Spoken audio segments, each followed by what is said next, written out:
वक्रतुंड महाकाय सूर्यकोटि समप्रभा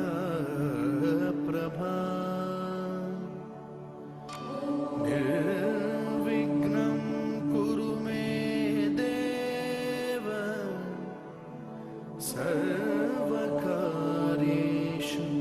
सर्वदा।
अब हम बात करेंगे समांतर श्रेणी यानी अर्थमेटिक प्रोग्रेशन यानी एपी का nवां पद ज्ञात करने के सूत्र पर। यानी मान लीजिए हमारे पास में कोई एपी है, समांतर श्रेणी है, अर्थमेटिक प्रोग्रेशन है, क्या 3 5 7 9 डॉट डॉट डॉट डॉट। ठीक है, मान लीजिए हमारे पास में कोई समांतर श्रेणी या एपी है, अर्थमेटिक प्रोग्रेशन है। अर्थमेटिक प्रोग्रेशन का मतलब हम जानते ही हैं। अर्थमेटिक प्रोग्रेशन का मतलब है संख्याओं की ऐसी लिस्ट, ऐसी सूची जिसके अंदर दो क्रमागत संख्याओं के बीच जो अंतर है, दो क्रमागत संख्याओं, दो क्रमागत पदों, संख्याओं नहीं पदों, पद बोलेंगे हम, दो क्रमागत कॉन्जिक्यूटिव टर्म्स के बीच में। यानी मान लीजिए ये क्रमागत हो गई, 5 और 7 क्रमागत हो गई, 7 और 9 क्रमागत हो गई। ठीक है, इनके बीच का जो अंतर होता है वो समान होता है। ठीक है, कभी कभी अन्य शब्दों में इसको हम ऐसे भी कह देते हैं कि समांतर श्रेणी या अर्थमेटिक प्रोग्रेशन का मतलब है संख्याओं की ऐसी सूची जिसमें प्रत्येक पद पहले पद को छोड़ करके, यानी इस 3 को छोड़ करके जितने भी पद हैं, 5 है, 7 है, 9 है, प्रत्येक पद अपने पिछले पद में एक निश्चित संख्या जोड़ने पर प्राप्त होता है। यानी 5 कैसे प्राप्त हो रहा है? अपने पिछले पद में 3 में 2 जोड़ने पर प्राप्त हो रहा है। 7 कैसे प्राप्त हो रहा है? पिछले पद 5 में 2 जोड़ने पर प्राप्त हो रहा है। और 9 कैसे प्राप्त हो रहा है? अपने पिछले पद 7 में 2 जोड़ने पर प्राप्त हो रहा है। तो ये जो निश्चित संख्या होती है जिसको जोड़ने पर अगला पद प्राप्त होता है, उसको हम कहते हैं सार्व अंतर या कॉमन डिफरेंस, जिसको हम अंग्रेजी के स्मॉल डी से प्रकट करते हैं, डी। ठीक है, ठीक है। मतलब ये है कि अगर हमें कोई पद प्राप्त है, जैसे इस वाली एपी को हम देखें तो 3 के अंदर अगर हम डी जोड़ दें यानी डी कितना है इसके अंदर 2, 3 के अंदर हम अगर 2 जोड़ दें 3 + 2 कर दें तो हमें अगला पद प्राप्त हो जाएगा, यानी 5 प्राप्त हो जाएगा। और अगर इसके अंदर हम 2 बार 3 + 2 + 2 2 बार डी यानी कॉमन डिफरेंस जोड़ दें तो उससे अगला पद प्राप्त हो जाएगा हमें। और अगर उसमें 3 बार जोड़ दें हम 3 + 2 + 2 + 2 तो हमें उससे अगला पद प्राप्त हो जाएगा। ठीक है, आई बात समझ में? तो एपी का मतलब तो हम समझ गए। ठीक है, अब मान लीजिए हमारे पास में कोई एपी है, मान लीजिए हमारे पास में कोई एपी है, अरिथमेटिक प्रोग्रेशन है, उसका प्रथम पद पहला पद यानी A1 पहला पद कितना है वो A है, और उसका जो सार्व अंतर है, कॉमन डिफरेंस जो है सार्व अंतर, वो कितना है, वो है D। ठीक है, तो हमारी एपी क्या होगी, हमारी समांतर श्रेणी क्या होगी, देखिए पहला पद हो गया A1, पहला पद हो गया A, फिर दूसरा पद क्या हो जाएगा A2, क्या हो जाएगा, वो हो जाएगा पहले पद के अंदर और सार्वंतर को जोड़ दो यानी D को जोड़ दो। अगर तीसरा पद हमें निकालना है यानी A3 निकालना है तो दूसरा पद जो है यानी A2 कितना था A + D, इसके अंदर फिर से सार्वंतर यानी कॉमन डिफरेंस यानी D जोड़ दो। A4 अगर हमें ज्ञात करना है तो क्या करेंगे, A3 में यानी A + D + D, इसके अंदर फिर से एक D जोड़ दो। ठीक है, यानी हर बार पिछले पद में एक निश्चित संख्या जब हम जोड़ेंगे, सार्वंतर को जब हम जोड़ेंगे, D को हम जोड़ेंगे तो हमें अगला पद प्राप्त हो जाता है। इसी तरह से अगर कोई हमसे ये पूछ ले कि अगर हम nवां पद ज्ञात करना चाहते हैं, यानी अगर nवां पद ज्ञात करना चाहते हैं तो हमें क्या करना होगा, यानी मतलब जैसे कि ये एपी हमें दी गई थी 3, 5, 7, 9, अगर कोई हमसे पूछ ले कि भाई 15वां पद कौन सा होगा, nवां पद यानी n का नाम नंबर दे दिया 15, नंबर ऑफ टर्म, n का मतलब होता है नंबर ऑफ टर्म, पद का क्रमांक, पद क्रमांक है n। ठीक है, तो 15वां पद पूछे तो हम कैसे बता पाएंगे, उसका फार्मूला कैसे बनेगा। ठीक है, चलिए देखते हैं। देखिए A1, A2, A3, A4 जब हम इसको देखेंगे तो क्या हो रहा है यहाँ पर, देखिए और सॉल्व कर लेते हैं। इसको तो हम A ही लिख लेंगे, इसको A + D क्यों लिख लेंगे, A + एक बार D है। इसके बाद में क्या हो रहा है, A + 2D, A + 2D, फिर ये क्या हो रहा है A4 में A + 3D। ठीक है, अब इसको अगर हम गौर से देखें A1, A2, A3, A4 को तो हमें क्या नज़र आएगा, देखिए हमें ये नज़र आएगा कि जो भी पद का क्रमांक है यानी A4 चौथा पद है, चौथी टर्म है, लेकिन यहाँ पर प्रथम पद में कितने D जुड़ रहे हैं, कितनी बार सार्वंतर जुड़ रहा है, 3 बार ही जुड़ रहा है, यानी एक कम, यानी D कितनी बार जुड़ता है सार्वंतर में, D कितनी बार जुड़ रहा है, जो भी नंबर ऑफ टर्म है, जो भी पद क्रमांक है उससे एक कम बार जुड़ता है। यानी अगर हम चौथे पद की बात कर रहे हैं तो यहाँ पर D 3 बार जुड़ेगा या 3D आएगा।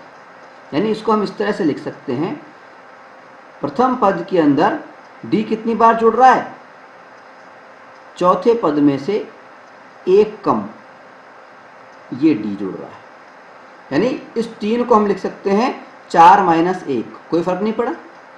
ठीक है, इसी तरह से इसको हम क्या लिख सकते हैं, A + 2D को, इसको हम लिख सकते हैं A + 3 - 1D। ठीक है, इसी तरह से A + D को हम कैसे लिख सकते हैं, A + 2 - 1D। और इसको हम किस तरह से लिख सकते हैं, ए को, खाली ए को, ए प्लस 1 माइनस 1 डी, इस तरह से लिख सकते हैं।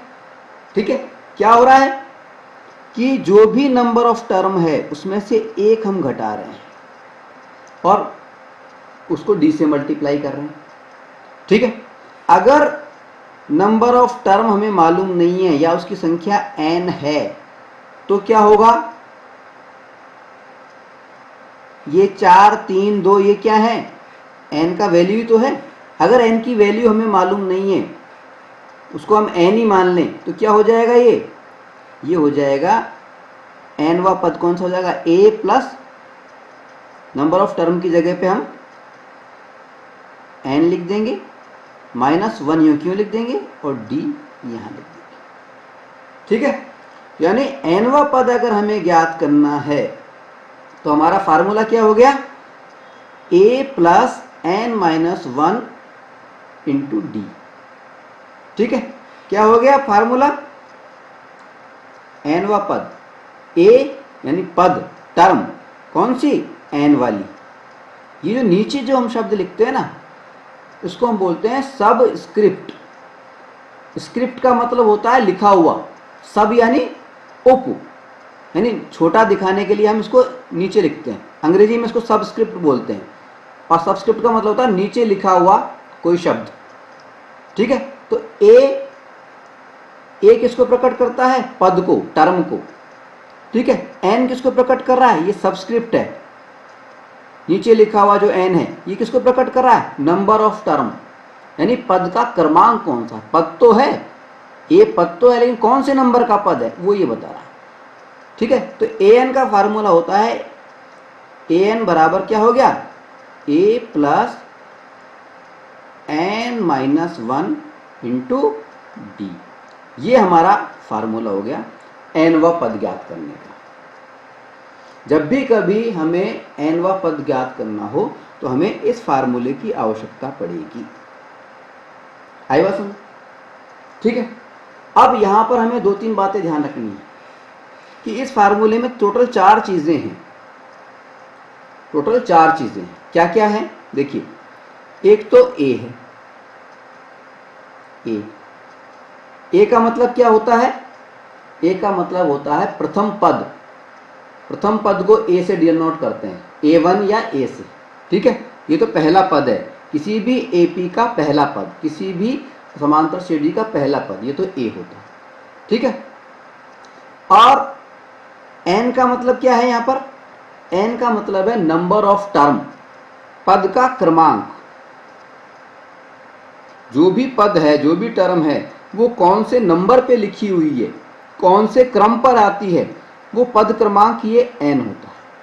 ठीक है, d का मतलब जो होता है हम जानते हैं सार्व अंतर या कॉमन डिफरेंस होता है, यानी अगले पद में से पिछला पद घटाने पर किसी भी AP के अंदर जो संख्या आती है वो d कहलाती है, यानी सार्व अंतर कहलाती है, कॉमन डिफरेंस कहलाती है। ठीक है, और ये जो an है,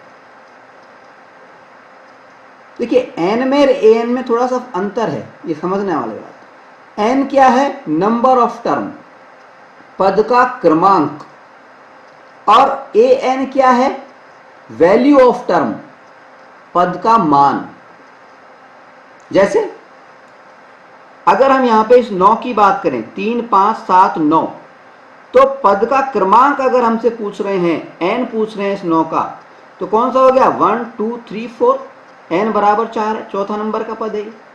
लेकिन अगर वैल्यू पूछ रहे हैं A4, ये है वैल्यू ऑफ टर्म A4, इसका मतलब है 9।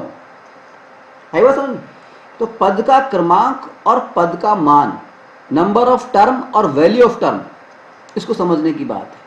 तो n तो है नंबर ऑफ टर्म, पद का क्रमांक, और an क्या है, an है वैल्यू ऑफ टर्म, पद का मान। ठीक है, तो ये 4 चीजें हैं। इन 4 चीजें में से कोई सी भी एक चीज गायब हो सकती है सवालों के अंदर। ठीक है, और अगर कोई सी भी एक चीज गायब है तो हम बाकी की 3 चीजें अगर हमें मालूम हैं तो हम बाकी की 3 चीजों के आधार पर हम चौथी चीज को हम ज्ञात कर सकते हैं। ठीक है, इसी के आधार पर बहुत से सवाल बनते हैं और उन्हीं उदाहरणों को हम अब आगे लेने जा रहे हैं। ठीक है, तो ये तो बात समझ में आ गई कि समांतर श्रेणी एपी का अगर nवां पद हमें ज्ञात करना है तो उसका फार्मूला क्या होता है और फार्मूला हम ज्ञात कैसे करते हैं। फार्मूला ज्ञात करने में हमने सिर्फ इतना सा किया है कि हमने एक एपी मान ली, कोई भी समांतर श्रेणी मान ली और ये माना कि उसका पहला पद ए है और उसका जो कॉमन डिफरेंस है, सार्वंतर है, वो डी है। जब हम ऐसा करेंगे तो पहला पद ए मान लिया तो अगला पद कैसे आएगा, उसके अंदर एक बार डी जोड़ो, उससे अगला पद कैसे आएगा, उसमें दो बार डी जोड़ो, उससे अगला पद कैसे आएगा, उसमें तीन बार डी जोड़ो। ठीक है, और इसी आधार पर हमने जब आगे सॉल्व किया इसको तो ये आ गया ए प्लस डी, ए प्लस 2d, ए प्लस 3d और इसी को हमने मान लिया। 3 को हमने कैसे लिखा, 4 में से एक घटा करके लिख दिया। ठीक है, यानी नंबर ऑफ टर्म में से एक को हमने घटा दिया तो हमें प्राप्त हो गया। ठीक है, इसी तरह से हमें फार्मूला प्राप्त हुआ an बराबर a plus n minus 1 into D. ये हमारा बहुत इंपॉर्टेंट फार्मूला है, इसको हमें अच्छी तरह से याद रखना है। चलिए अब हम लेते हैं उदाहरण। उदाहरण में हम ले रहे हैं उदाहरण नंबर 3। उदाहरण नंबर 3 में हमें एक समांतर श्रेणी अर्थमेटिक प्रोग्रेशन यानी एपी दी हुई है और उस एपी को देख करके हमें उसका एक पद बताना है, nवां पद बताना है। ठीक है, किसी नंबर का पद बताना है। ठीक है, सवाल क्या है हमारा, सवाल ये है एपी में 2, 7, 12 कॉमा डॉट डॉट डॉट, इसका हमें 10वां पद ज्ञात करना है और हमें ये तो कहा हुआ है ये एक एपी है। एपी है इसका मतलब क्या है, कॉमन डिफरेंस इन दोनों के, प्रत्येक पद के बीच में जो अंतर है, दो क्रमागत संख्याओं के बीच में जो अंतर है, दो कॉन्जिक्यूटिव नंबर्स के बीच में जो अंतर है वो समान है। ठीक है, अब इसका हमें 10वां पद ज्ञात करना है। ठीक है, अब 10वां पद कैसे ज्ञात करेंगे, अभी अभी हमने इसका फार्मूला देखा था कि अगर हमें किसी भी नंबर के पद की, किसी भी नंबर के टर्म की वैल्यू ज्ञात करनी है यानी an ज्ञात करना है तो हमारा फार्मूला होता है a plus n minus 1 into D. ठीक है, हमने ये भी बताया था कि a का मतलब क्या होता है, a का मतलब होता है प्रथम पद, n का मतलब क्या होता है number of term, number of term, और d का मतलब क्या होता है सार्वंतर, कॉमन डिफरेंस।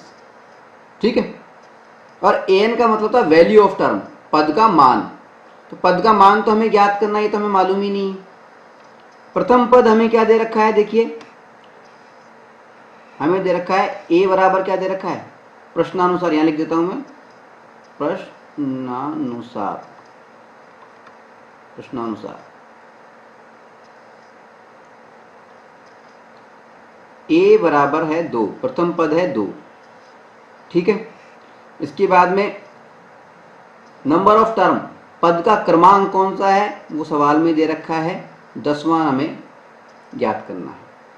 और सार्वंतर d कितना है, d है अगले पद में से पिछला पद घटा करके देख लें हम, 7 में से 2 घटाया तो 5 आ गया। ठीक है, अब इसका मान रख देते हैं हम। ठीक है, प्रश्नानुसार a, n और d के मान रखें और हम जानते हैं an बराबर a plus n minus 1 into D, तो इसके मान रख देते हैं।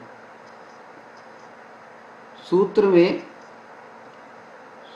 में a, n व d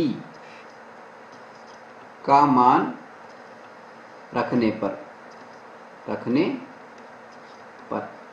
वैल्यू पुट करने पर। ठीक है, कैसे करेंगे देखिए, an बराबर a plus n minus 1 into D, A की जगह पर हमने लिख दिया 2 प्लस n की जगह पर लिख दिया 10 माइनस 1 यूं क्यों आ गया, d सार्वंतर की जगह पे हमने लिख दिया 5।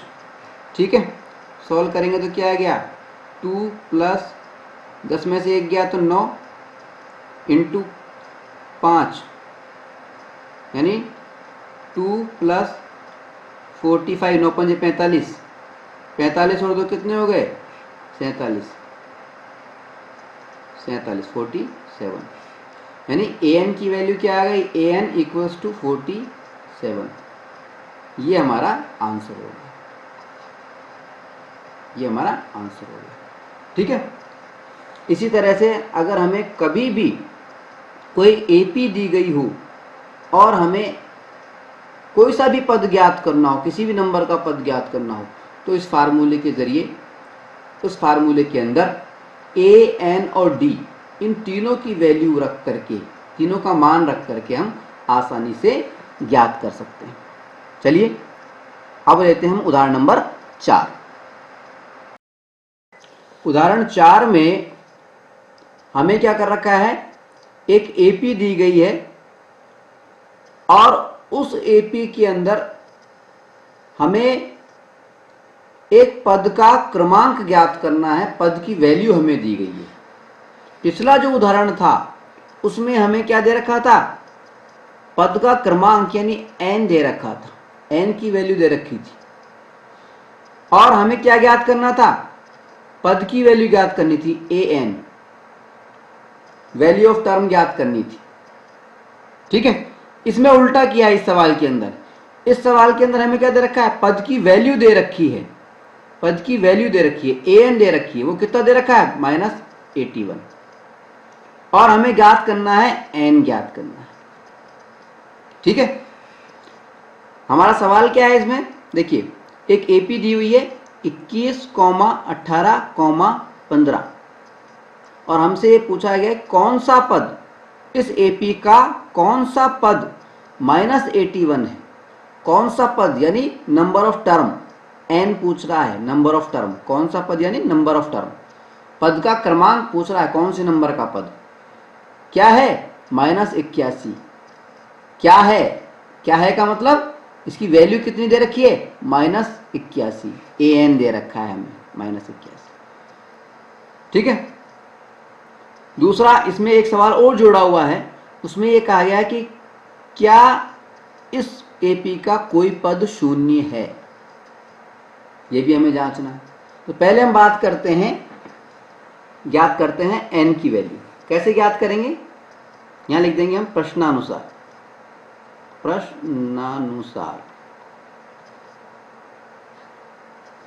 क्या है a प्रथम पद क्या है 21।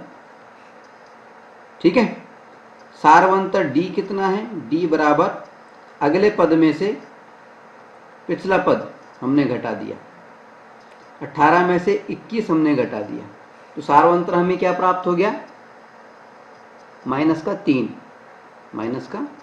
ये हमें d प्राप्त हो गया और an वैल्यू ऑफ टर्म हमें दे रखी है -81 ज्ञात हमें करना है n हमें मालूम नहीं ये हमें ज्ञात करना है।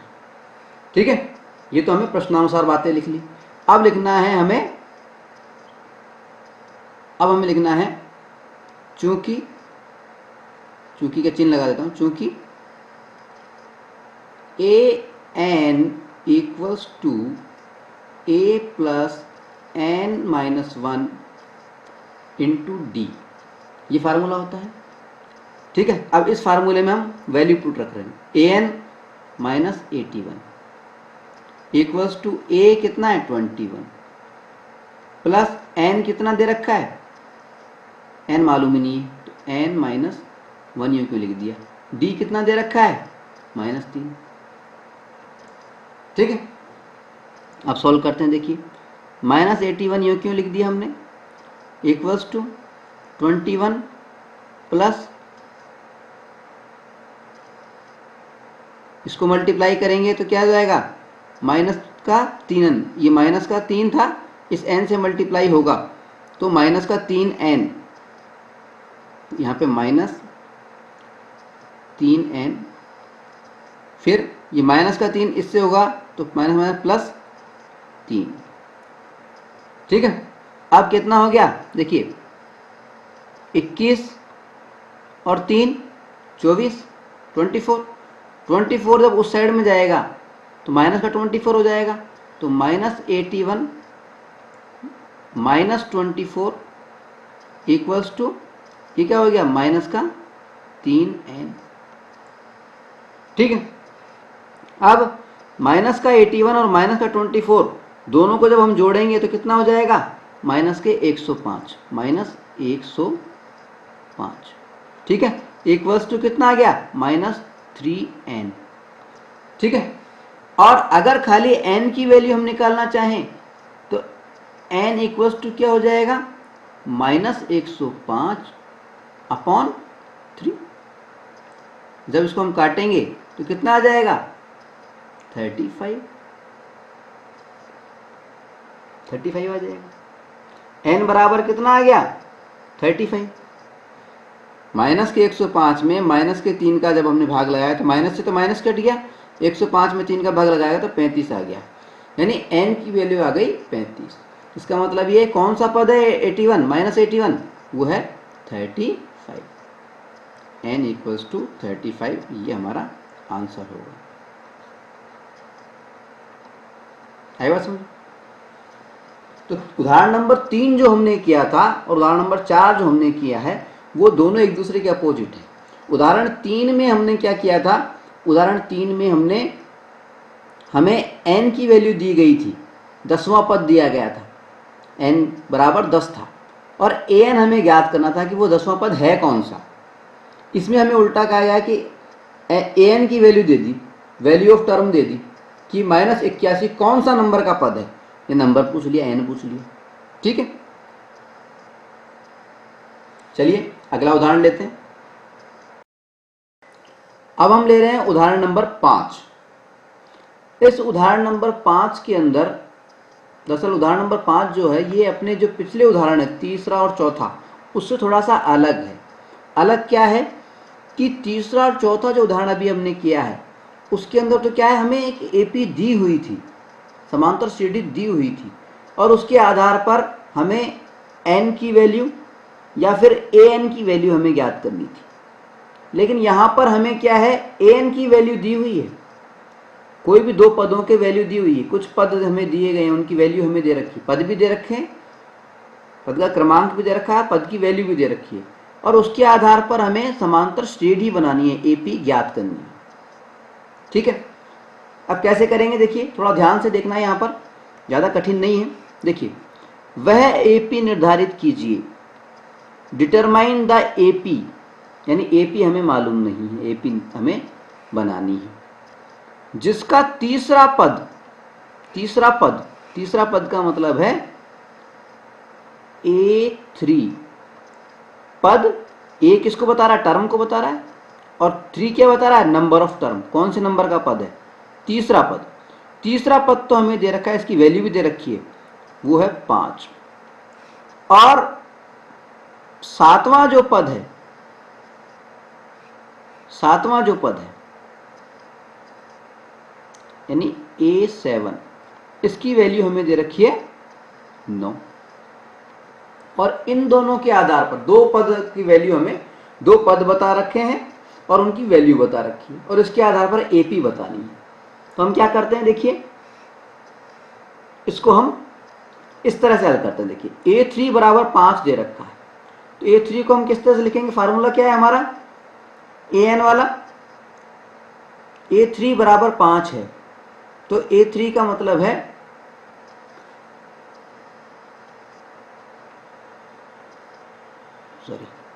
A plus n-1 into D. इसके अंदर जब हम रखेंगे यानी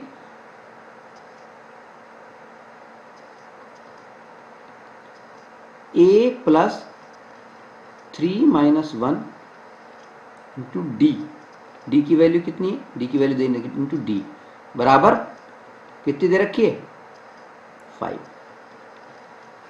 एन का फार्मूला हम जानते ही, ठीक है। तो A3 का मतलब क्या हो गया, A plus 3-1 into d equals to 5, ठीक है। और A7 का मतलब क्या हो गया, A7 का मतलब हो गया ए प्लस ए 7 है ना, तो 7 माइनस 1 इंटू डी बराबर कितना है 9। इसको हम समीकरण नंबर 1 लिख लेंगे, समीकरण 1। इसको हम समीकरण 2 मान लेते हैं, इक्वेशन 2 समीकरण 2। अब इस समीकरण में और इस समीकरण में इनको आपस में अगर हम घटा देते हैं, यहाँ पर हमें क्या मालूम होना चाहिए, क्या आना चाहिए? तीसरी जो प्रश्नावली हमारी थी, दो चर वाले रैखिक समीकरणों का युग्म, pair of linear equations in 2 variables, उसके अंदर जो हमने समीकरणों को हल करने की विधि देखी थी, विलोपन विधि खास तौर पे, वो हमें इसमें आनी चाहिए। ठीक है, कैसे करते हैं? देखिए, दो समीकरण हमें प्राप्त हो गए, तो दोनों समीकरणों को हम लिख लेते हैं। तो देखिए, इसको सॉल्व करेंगे तो पहला समीकरण ये जो था, ये तो हो जाएगा क्या, ये हो जाएगा a प्लस 3 माइनस 1 का मतलब है 2d बराबर 5, और दूसरा हो गया a प्लस 6d बराबर 9। अब इसको हम सॉल्व करेंगे, यानी विलोपन विधि से जब हम करेंगे तो क्या करते हैं, घटा देते हैं, नीचे वाले के चिन्ह बदल दिए, ये माइनस और ये माइनस, घटाते समय चिन्ह बदलते हैं, तो माइनस ए प्लस ये तो कट गया। अब हमारे पास में क्या बचा, माइनस का 4d और ऊपर प्लस का 2d, यानी माइनस का 4d बचा, 6d में से 2d चला गया, 4d बच गया, बराबर कितना बचा, माइनस का 9 ऊपर प्लस के 5 घटे तो कितना आ गया, माइनस का 4, यानी d का मान क्या आ गया, d बराबर -4 बटा -4, यानी काटेंगे तो 1 आ जाएगा, माइनस से माइनस कट गया, 4 4 कट गया, 1 आ गया, तो d की वैल्यू हमारे को क्या प्राप्त हो गई, d बराबर 1, d बराबर 1। और जब d बराबर 1 आ गया तो d की वैल्यू, d बराबर 1 का मान, d का मान किसी भी समीकरण में रख लो, 1 में रख लो चाहे 2 में रख लो, मान लीजिए हम 1 में रख लेते हैं, तो d का मान समीकरण 1 में रखने पर, तो समीकरण 1 क्या था हमारा, d का मान यहाँ पे हम लिख देंगे, d का मान रखने पर, d बराबर 1 समीकरण 1 में रखने पर, ठीक है, समीकरण 1 में जब d बराबर 1 रखेंगे तो क्या हो जाएगा, a plus 2 into 1 equals to 5, ठीक है, और a 2 इंटू 1 कितना होगा 2, अब 2 को जब हम पक्षांतर करके दूसरी तरफ ले जाएंगे, राइट हैंड साइड में ले जाएंगे, तो क्या माइनस का 2 हो जाएगा, तो a बराबर 5 माइनस 2, यानी a बराबर आ जाएगा 3। तो हमें क्या प्राप्त हो गया, d की वैल्यू प्राप्त हो गई, d बराबर 1 और a बराबर 3 हमें प्राप्त हो गई। ठीक है कि नहीं आई? चलिए, d की वैल्यू प्राप्त हो गई, इसकी प्राप्त हो गई। अब हमें क्या करना है,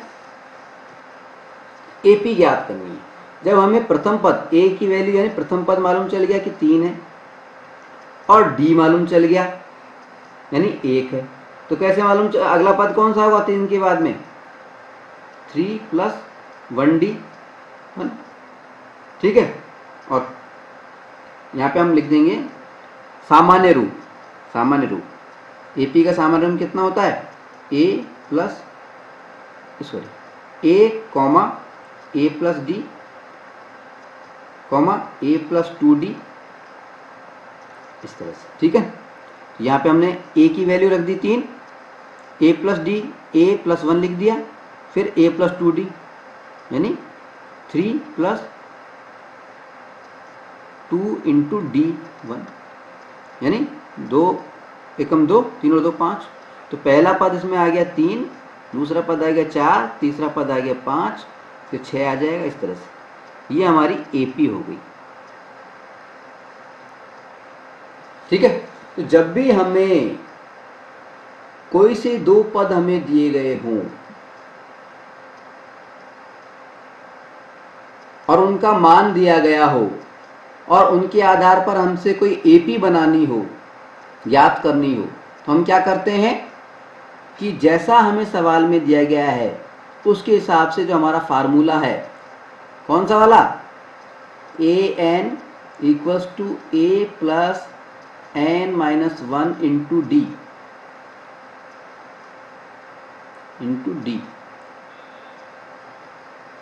इस फार्मूले के अंदर हम मान रखते जाते हैं और दो समीकरण प्राप्त करते हैं, और दोनों समीकरणों को हल करके विलोपन विधि से हम ए यानी प्रथम पद और डी यानी सार्वंतर, इनकी वैल्यू ज्ञात कर लेते हैं। और जब हमें प्रथम पद मालूम चल जाता है कभी किसी भी एपी के अंदर और उसका सार्वंतर भी मालूम चल जाता है, तो हम वो एपी ज्ञात कर सकते हैं। एपी ज्ञात करने के लिए हम क्या करते हैं, ए और डी से सबसे पहले तो हम एपी का सामान्य रूप लिख लेते हैं। सामान्य रूप हम जानते ही हैं कि वो क्या होता है, ए कॉमा ए प्लस डी कॉमा जो हमने यहाँ लिखा था ए प्लस 2d कॉमा ए प्लस 3d, इस तरह से सामान्य रूप है हमारा, हम जानते हैं, पहले बता चुके हैं। और उसके अंदर ए डी की वैल्यू रखेंगे तो हमें एपी प्राप्त हो जाएगी। ठीक है, तो ये हो गया हमारा उदाहरण 5। इंपॉर्टेंट है, बहुत से इसमें सवाल आएंगे इस तरह के। ठीक है, चलिए अगला उदाहरण लेते हैं। अगले उदाहरण के तौर पे हम ले रहे हैं उदाहरण नंबर 6, और इस उदाहरण में हमें क्या करना है कि समांतर श्रेणी हमें देखनी है। समांतर श्रेणी देख करके ये बताना है कि कोई पद उसका भाग है या नहीं। हमें संख्याओं की कोई सूची मान लो दी गई हो और हमें कोई पद दिया गया हो, पद की वैल्यू दी गई हो, और हमसे ये कहा जाए कि बताइए क्या ये जो पद हमने दिया है ये पद इस संख्याओं की सूची में यानी एपी का कोई भाग है या नहीं, एपी में आएगा या नहीं आएगा। ठीक है, तो ये जो सवाल हमें दिया गया है इसमें कहा गया है कि क्या संख्याओं की सूची 5, 11, 7 और 23 का कोई पद 301 है, और अगर है तो क्यों है। ठीक है, सबसे पहले तो देखिए, क्योंकि यहाँ पे शब्द इस्तेमाल किया है संख्याओं की सूची, यहाँ पर एपी शब्द यूज नहीं किया है, यानी हमें पहले तो ये मालूम करना है कि ये जो संख्याओं की लिस्ट दी गई है ये एपी है या नहीं। ठीक है, तो सबसे पहले तो एपी ज्ञात करने के लिए हम क्या करते हैं, देखिए प्रश्नानुसार क्या दे रखा है हमें, A1 बराबर 5, A2 बराबर 11, A3 तीसरा पद कितना दे रखा है 7, और A4 हमें दे रखा है कितना 23। तो हमें एपी ज्ञात करने के लिए, एपी है या नहीं ये पता करने के लिए क्या करते हैं, A2 माइनस A1 यानी 11 माइनस 5 बराबर कितना आया, 11 में से 5 गए तो 6। इसी तरह से A3 माइनस A2 करेंगे, A3 कितना है 7, A3 कितना है, सॉरी 7 नहीं 17 नहीं, 17 में से 11 घटाएंगे तो कितना आ गया 6। फिर हम करेंगे A4 माइनस A3, A4 कितना है 23, इसमें से A3 कितना है 17, ये करेंगे तो कितना आ गया 6। क्योंकि हर स्थिति में प्रत्येक बार अगले पद में से पिछला पद घटाने पर समान संख्या आ रही है, कॉमन डिफरेंस जो आ रहा है वो कॉमन आ रहा है, सेम आ रहा है, इसलिए ये एक एपी है। ठीक है, यहाँ पे हम लिख भी सकते हैं, क्योंकि प्रत्येक बार ए के प्लस 1 माइनस ए के इक्वल्स टू 6 है, अतः यह एपी है, अर्थमेटिक प्रोग्रेशन है, एपी। अब एपी है ये तो फाइनल हो गया, संख्याओं की सूची जो दी गई है ये एपी है, ये तो फाइनल हो गया। अब हमें देखना है कि ये जो अगर एपी है तो क्या इस एपी के अंदर 301 नंबर का पद आता है, मतलब कोई ऐसा पद आता है जिसकी वैल्यू 301 हो। तो मान लेते हैं कि ये भी सही है, आता है, यानी मान लेते हैं कि an nवा कोई पद है वो 301 है, 301 है। ठीक है, हम जानते हैं फार्मूला क्या होता है, हम जानते हैं, यहां लिख देंगे, हम जानते हैं कि an इक्वल्स टू क्या होता है, a plus n minus 1 into D. ठीक है, अब वैल्यू रख देते हैं, an मान लेते हैं है, तो an की वैल्यू हमने 301 रख दी। a की वैल्यू कितनी है इसमें देखिए, ap है तो a का मतलब क्या होता है, प्रथम पद, प्रथम पद क्या है 5, 5 लिख दी, प्लस n की वैल्यू हमें मालूम नहीं है माइनस 1 इंटू डी कितना है, डी 6 आ ही रहा है, सबको दिख ही रहा है हमें 6। ठीक है, अब इसको सॉल्व करेंगे तो कितना आ गया, देखिए ये आ जाएगा 301, तो यूं क्यों रह गया, equals to 5 plus 6n minus 6, ये माइनस का 6 है ये, और ये क्या है प्लस का 5 है, तो माइनस का 6 और प्लस का 5 जब हम इसको जोड़ेंगे तो माइनस का क्या आ जाएगा 1, तो हमारे पास में क्या प्राप्त हुआ 301 equals to minus 1 plus 6n। ठीक है, अब माइनस 1 को हम पक्षांतर करके दूसरी तरफ ले जाएंगे तो ये प्लस का 1 हो जाएगा। ठीक है, तो ये प्लस का 1 हो जाएगा, तो 301 और 1 जुड़ेगा तो 302 हो जाएगा। ठीक है, तो 302 बराबर 6n, 302 इक्वल्स टू 6n। पर अगर n की वैल्यू ज्ञात करनी है तो n बराबर क्या हो जाएगा, n बराबर 302/6। ठीक है, और जब इसको हम सॉल्व करेंगे 2 से डिवाइड कर देंगे तो हमें प्राप्त हो जाएगा क्या 151/3, क्योंकि ये भिन्न में हो रहा है, ये फ्रैक्शन की आई है, फ्रैक्शन के अंदर संख्या आई है, भिन्न के अंदर संख्या आई है। अगर ये भिन्न में नहीं आती तब तो ये इस एपी का भाग होती, क्योंकि ये पूर्णांक संख्या में नहीं आई है, पूर्णांक मतलब बिना भिन्न की। अगर ये पूर्णांक होती, इंटीजर होते प्राप्त होता हमें, तब तो ये इस एपी का भाग होता। ठीक है, धनात्मक पूर्णांक होता। तो यहाँ पर क्या है, ये फ्रैक्शन के रूप में है, भिन्न के रूप में है। तो यहाँ पे हम लिख सकते हैं चूंकि n धनात्मक, n बराबर 151/3 धनात्मक पूर्णांक नहीं है, धनात्मक पूर्णांक इंटीजर नहीं है,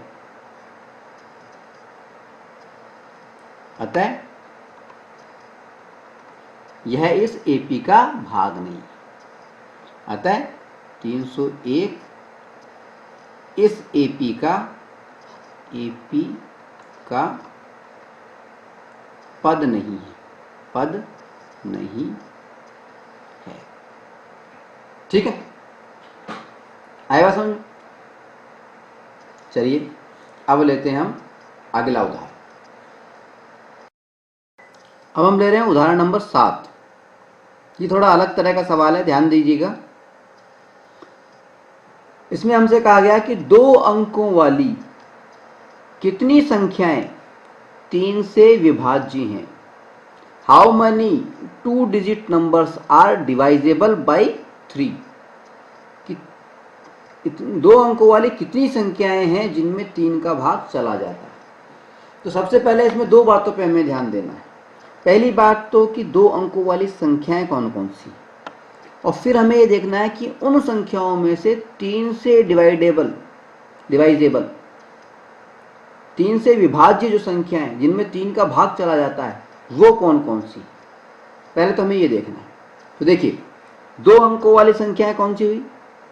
सबसे पहले हम जब काउंटिंग करेंगे, गिनती करेंगे, तो पहली संख्या होती है वो होती है 10, 2 अंकों की पहली संख्या होती है 10। और अगर लास्ट वाली संख्या हम देखें तो वो होगी 99, क्योंकि 99 के बाद में 100 आ जाता है। ठीक है, तो पहली संख्या तो होगी 10 और दूसरी संख्या होगी, लास्ट वाली संख्या होगी 99। ये तो फिक्स है।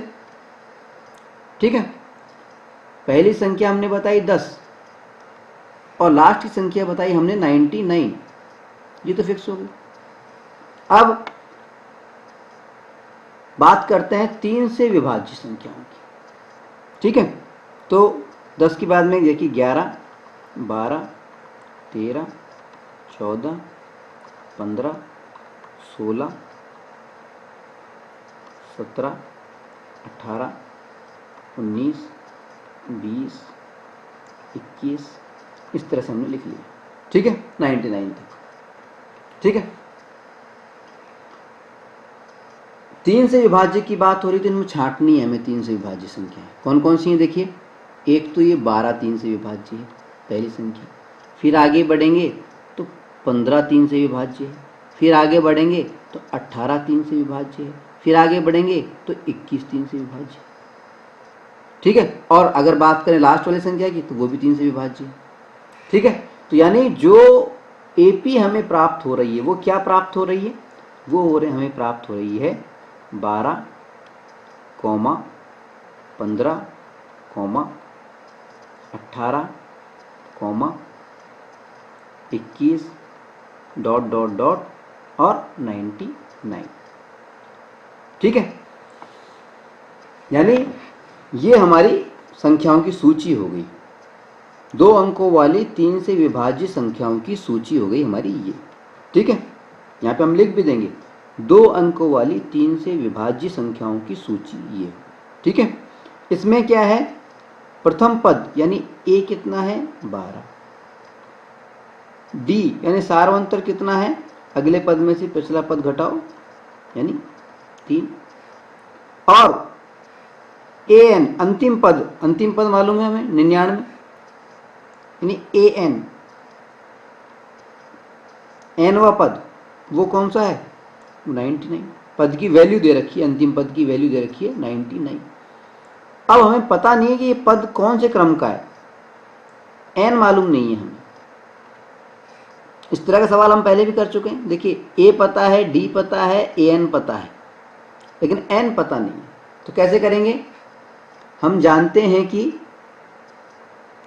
लिख देंगे हम जानते हैं क्या जानते हैं कि A N equals to A plus N minus 1 into D, ये होता है। ठीक है, अब ए एन की वैल्यू दे रखी है हमें 99, इसलिए यहाँ पे लिख देंगे, इसलिए 99 इक्वल्स टू क्या हो गया, ए कितना है 12 प्लस एन की वैल्यू हमें पता नहीं है -1, और डी की वैल्यू कितनी पता है 3। जब इसको हम सॉल्व करेंगे तो क्या आ गया 99 equals to 12 plus 3n minus 3। ठीक है, 12 प्लस के हैं, माइनस का 3 है, घटाया तो कितना आ गया, 12 में से 3 गए तो कितने आ गए, जब 12 में से 3 जाएंगे तो आ जाएगा 9। तो ये हो गया 99 इक्वल्स टू 9 प्लस 3n। ठीक है, अब पक्षांतर जब हम करेंगे तो 9 इधर चला जाएगा, ये प्लस का 9 था माइनस का 9 हो जाएगा। जब माइनस का 9 होगा, 99 प्लस का था तो ये कितना हो बच जाएगा, 99 में से 9 जाएंगे तो प्लस के 90 बच जाएंगे, 90, तो 90 इक्वल्स टू 3n हो जाएगा। और अगर हम n की वैल्यू याद करेंगे तो n बराबर कितना हो जाएगा 90/3, 3 तिया 9 यानी 30, यानी nवा जो पद है वो है 30। नंबर ऑफ टर्म्स, पद का जो क्रमांक है वो है 30, यानी ये जो 99 आ रहा है कौन से पद पे आ रहा है 30वें नंबर पे आ रहा है। इसका मतलब क्या है कि 2 अंकों वाले कितनी संख्याएं हैं कुल मिलाकर के, वो हैं 30। ये हमारा आंसर हो गया, ए आंसर। 2 अंकों वाले कितनी संख्याएं 3 से विभाज्य हैं, तो हम देंगे जवाब 30। 30 संख्या 30। ठीक है, चलिए अगला उदाहरण लेते हैं। उदाहरण 8 में हमें एक एपी दी गई है 10,7,4 ... और -62, और हमसे कहा गया है कि इसका ये जो एपी दी गई है इसका अंतिम पद से, लास्ट टर्म से प्रथम पद की ओर 11वां पद ज्ञात कीजिए। यानी अगर हम -62 से हम प्रथम पद की ओर उल्टा चलें तो 11वां पद कौन सा होगा ये हमें ज्ञात करना है। ठीक है, तो जब भी किसी समांतर श्रेणी के अंदर हमें ये कहा जाए कि अंतिम पद से हमें कोई पद ज्ञात करना है, अंतिम पद से उल्टा जाकर के कोई पद हमें ज्ञात करना है, 11वां करना है, 12वां करना है, 20वां करना है, कोई सा भी करना है। ठीक है, तो इसका एक सिंपल तरीका है। सिंपल तरीका क्या है कि ये जो एपी हमें सवाल में दी गई होती है उसको हम उल्टा लिख लेते हैं। ठीक है, तो यहां पे लिख देता हूं मैं,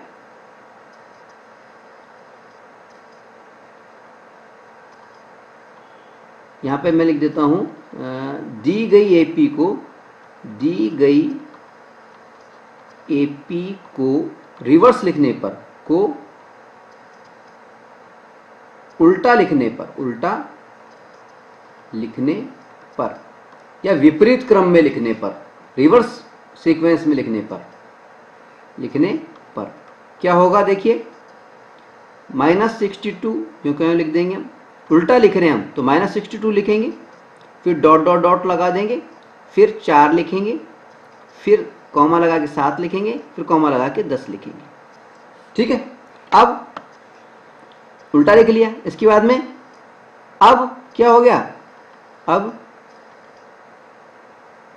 a बराबर कितना हो गया, a बराबर कितना हो गया, पहला पद कौन सा हो गया इस एपी का, -62। सारवंतर d बराबर कितना हो गया, 10 में 7 घटा दो, अगले पद में से पिछला पद घटा दो कोई सा भी। ठीक है, 10 में 7 घटाया तो कितना आ गया, 10 - 7 = 3। और कौन सा पद हमें ज्ञात करना है, 11वां, यानी n की वैल्यू क्या है, n वो है 11। ठीक है, अब याद क्या करना है हमें, an याद करना है हमें, an ये हमें ज्ञात करना है, मालूम नहीं है। ठीक है, अब हम जानते हैं कि यहां लिख देंगे हम जानते हैं क्या जानते हैं कि an = a + n-1 × d। ठीक है, अब इसमें वैल्यू रख दो, तो ये हो गया an बराबर a कितना है, -62 प्लस n की वैल्यू दे रखी है 11 माइनस 1, d की वैल्यू कितनी है, 3। ठीक है, इसको सॉल्व करेंगे तो कितना आएगा, -62, an बराबर -62 प्लस ये कितना हो गया, 11 में से 1 गया तो 10, और 10 जब 3 से मल्टीप्लाई होगा तो 30 हो जाएगा, 30। ठीक है, अब माइनस का 62 और प्लस का 30, जब इन दोनों को हम जोड़ेंगे तो क्या हो जाएगा, माइनस का 32। तो an की वैल्यू क्या आ गई, an -32। an की जगह सॉरी A11 लिखो आप, ये तो फार्मूले वाला ठीक है, यहाँ पर an की वैल्यू हमें A11 लिखना है, A11। ठीक है, तो A11 की क्या वैल्यू आ गई, A11 वो आ गई -32। यही हमारा आंसर है, ठीक है। चलिए अगला उदाहरण लेते हैं। उदाहरण 9 में हमसे कहा गया है कि 1000 रुपये की धनराशि है, ये 8% वार्षिक 8% ईयरली साधारण ब्याज पर सिंपल इंटरेस्ट पर निवेश की जा रही है, इन्वेस्ट की जा रही है। ठीक है, 1000 रुपए की धनराशि 8% वार्षिक ब्याज पर निवेश की जाती है। A sum of Rs 1000 is invested as 8% simple interest per year.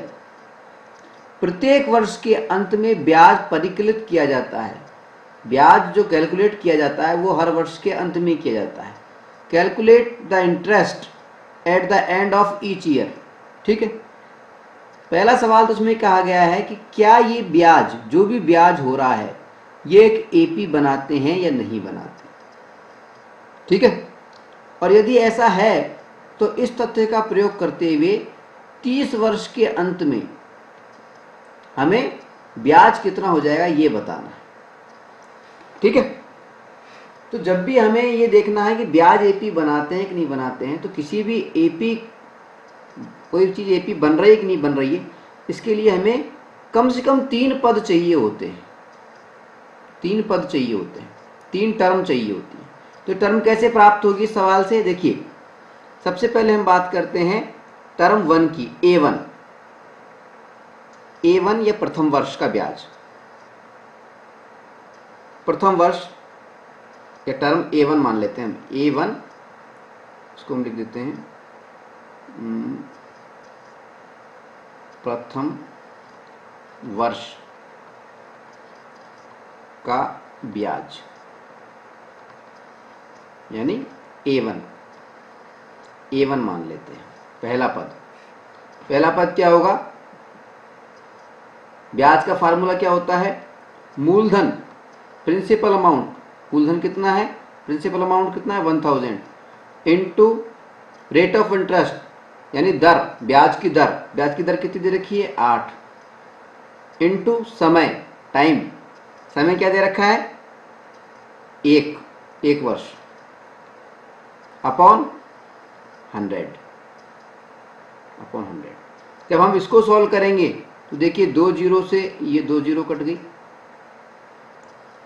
10 8 दाएं 80, 80 को 1 से करेंगे तो 80, यानी A1 यानी प्रथम पद यानी पहले वर्ष का जो ब्याज आया वो 80 रुपये आया। ठीक है, अगर हम दूसरे वर्ष की ब्याज की बात करें, 2 वर्ष की बात के अंत में ब्याज की बात करें, तो दूसरे वर्ष में A2 क्या आ जाएगा, देखिए यहाँ पे सिंपल इंटरेस्ट की बात हो रही है, कंपाउंड इंटरेस्ट की बात नहीं हो रही है, साधारण ब्याज की बात हो रही है, चक्रवृद्धि ब्याज की नहीं हो रही है, साधारण ब्याज की बात हो रही है। इसलिए दूसरे वर्ष में कितना ब्याज मिलेगा, वापस से 1000 में कैलकुलेट करेंगे हम, 1000 पे ही करेंगे, 1000 इंटू 8 इंटू 2, यहाँ पे 2 वर्ष कर देंगे 100, तो यहाँ पे कितना हो जाएगा, 2 से मल्टीप्लाई जब होगा तो 160। इसी तरह से A3 तीसरे वर्ष की अगर हम बात करेंगे, तीसरे वर्ष का ब्याज, तो वो कितना हो जाएगा 1000 इंटू 8 इंटू 3 अपॉन 100, यानी 240 रुपये। ठीक है, प्रथम वर्ष का ब्याज हो गया, ये सेकंड ईयर का ब्याज हो गया, ये थर्ड ईयर का ब्याज हो गया। ठीक है, यानी हमें क्या सीरीज प्राप्त हुई, हमें सूची क्या प्राप्त हुई, सूची, ब्याज की सूची क्या बनी हमारी 80, 160, 240 ... ठीक है, अब ये AP है कि नहीं है, देखिए A2 में से A1 और A3 में से A2 घटा के देख लें। जब हम घटाते हैं, देखिए A2 माइनस A1 यानी 160 माइनस 80 कितना आएगा 80। ठीक है, इसी तरह से A3 माइनस A2 यानी 240 में से A3 कितना है 240, A2 कितना है 160, घटाएंगे तो कितना आ गया 80।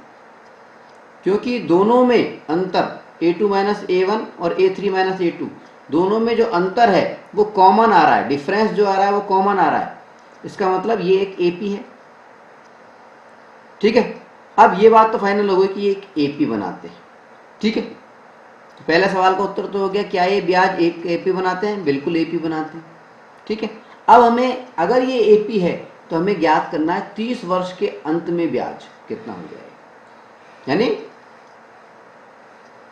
30 वर्ष के अंत में, यानी n की वैल्यू हमें दे दी 30, n बराबर हमें दे दी 30। ठीक है, a की वैल्यू हमें इसमें मालूम चल रही है 80 है, कॉमन डिफरेंस यानी d की वैल्यू भी हमें मालूम चल रही है वो 80 है, और n की वैल्यू 30 दे दी। ठीक है, अब कैसे ज्ञात करेंगे, बिल्कुल सिंपल है। जो हमारा फार्मूला क्या था, देखिए इसको तो नोट कर लें आप। फार्मूला हमारा क्या था, फार्मूला हमारा है ए एन, यहाँ पे n की वैल्यू हमें 30 दे रखी है, तो यानी A30, इसकी वैल्यू क्या होगी a प्लस a कितनी है पहली 80 प्लस n की वैल्यू दे दी हमें कितनी 30 माइनस 1 अपॉन इंटू d कितना दे रखा है 80, सार्वंतर 80 आया ना। ठीक है, अब इसको जब हम सॉल्व करेंगे तो A30 की वैल्यू आ जाएगी। कैसे आएगी देखिए, 80 तो ये क्यों हो गया, 80 जब इससे होगा तो 240, 240 में से 80 गए तो 160, और 160 प्लस 80 जब होंगे, देखिए 80 को इससे करेंगे हम, 80 को 30 से करेंगे, करते हैं देखिए, करके देख लेते हैं। तो ये हो जाएगा देखिए 80 तो यूँ क्यों रहा, प्लस यूँ क्यों रहा, 80 को 30 से किया तो 8 या 24 यानी 2400 आ गया, 2400 माइनस 80, ये तो हुआ 2400 माइनस 80।